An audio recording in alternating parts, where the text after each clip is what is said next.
Isotopes are elements with different numbers of neutrons. Let's look at a few.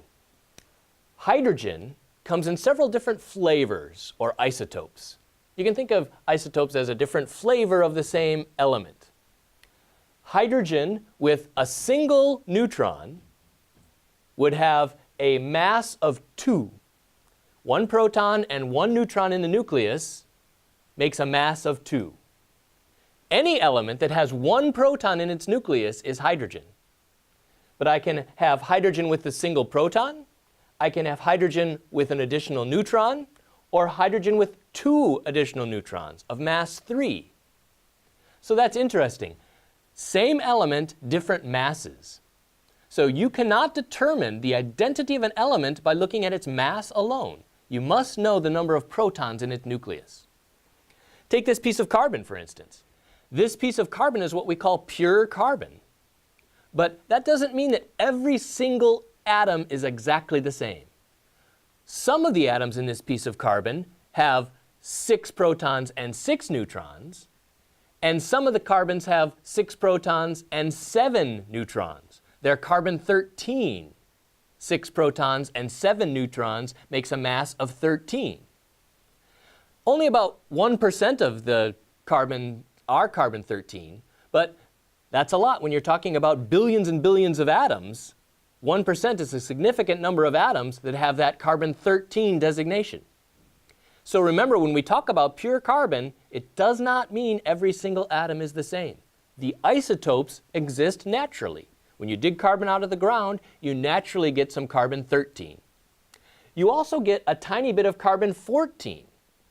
Now, carbon-14 is a radioactive nucleus. It's a nucleus that decays to other elements.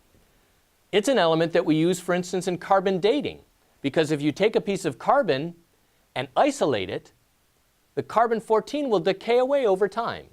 So if you compare amounts of carbon-14, you can tell how long that piece of carbon has existed, and that's the basis of carbon dating. If we look at oxygen, oxygen has several isotopes. Oxygen 16 and 18 are very common isotopes of oxygen, and they have different masses. And different masses can give you different properties. So you can have the same element with slightly different properties. For instance, say we took a water molecule, H2O, and we made it out of oxygen 16 or oxygen 18. The oxygen 18 water molecule would be slightly heavier. And that slightly heavier molecule would evaporate at a slightly higher temperature than the lighter oxygen 16 water molecule. Now you might think that that's not a very big deal, but if you take and you look at water as it snows from the atmosphere, as it's deposited on ice caps, there's a mixture of oxygen 18 and oxygen 16 water. The temperature of the environment determines the ratio of oxygen 16 to oxygen 18 water.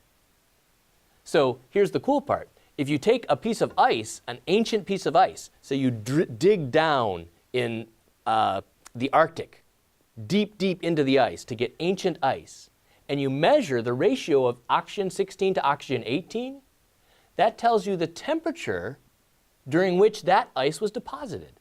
So you can get ancient temperatures from the isotopes of water.